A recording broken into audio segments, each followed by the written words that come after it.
passaggio importante. Noi oggi presentiamo due cose nella mezz'ora che ho a disposizione, cerco di essere molto sintetico e poi questi lavori verranno consegnati alla dottoressa Coronella perché e magari messi anche nel nostro sito, per cui di SOSE, per cui potete scaricarveli.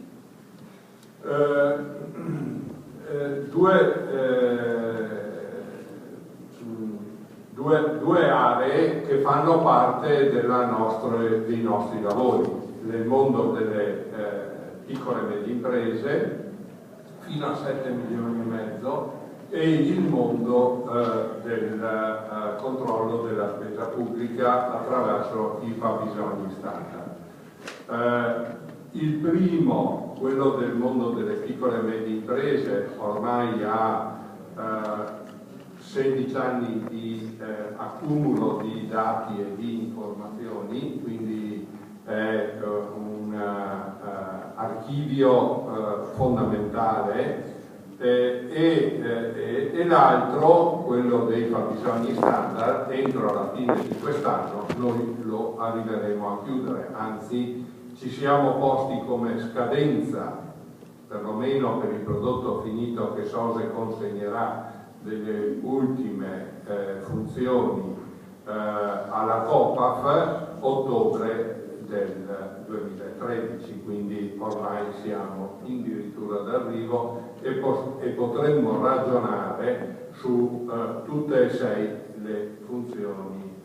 fondamentali che sono state individuate dalla legge 42. Per quanto riguarda il Veneto, vi faccio un'osservazione che manca qui, ma la inseriremo nella stesura definitiva, perché le imprese sopra i 7,5 milioni nel resto d'Italia, cioè in tutta Italia, hanno come volumi d'affari, hanno una partecipazione del 69,2%, dati del 2011. In tutta Italia le imprese fino a 7,5 fanno invece il 30,8. In termini di volume d'affari, quindi di prodotto, tenete presente che poi invece in termini di occupazione e in termini di numerosità le percentuali sono totalmente diverse. Fino a 7 milioni e mezzo abbiamo il 96-97%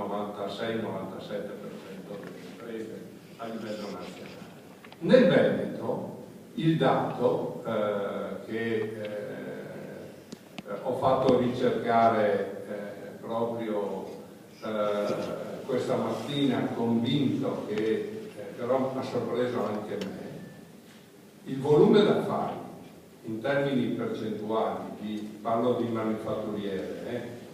fino a 7 milioni e mezzo è l'89%, contro l'11% delle imprese sopra i 7 milioni e mezzo, cioè è una realtà totalmente diversa. Quindi questo dà una luce anche alla presentazione che adesso verrò a farvi sul mondo delle piccole e medie imprese, di estrema importanza, perché è su quel mondo che, se nel Veneto vogliamo fare una politica mirata alla ripresa, dobbiamo lavorare. Ma perché questo è successo nel Veneto? Perché sostanzialmente il Veneto ha mutuato la grande impresa attraverso il distretto. Non mi vado a soffermare, ma sono storie che tutti voi conoscete. E se vogliamo dare una data del sorgere dei distretti nel tempo, dobbiamo retrocedere ai primi anni 60. E perché è successo anche questo fenomeno? Io credo che un elemento importante che ha spinto a questo fenomeno è il fatto che prima il Veneto esportava manodopera, con soprattutto nel triangolo industriale, Torino, Milano,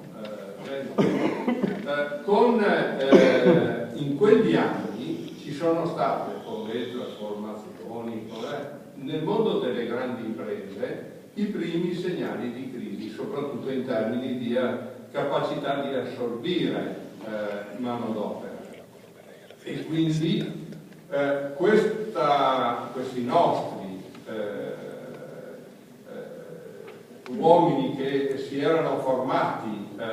in quelle aree sono ritornati, hanno portato una cultura del lavoro particolarmente interessante, aggiunta a quella capacità di sacrificio e di lavorare che ha sempre caratterizzato il popolo veneto, e questo ha portato il sorgere di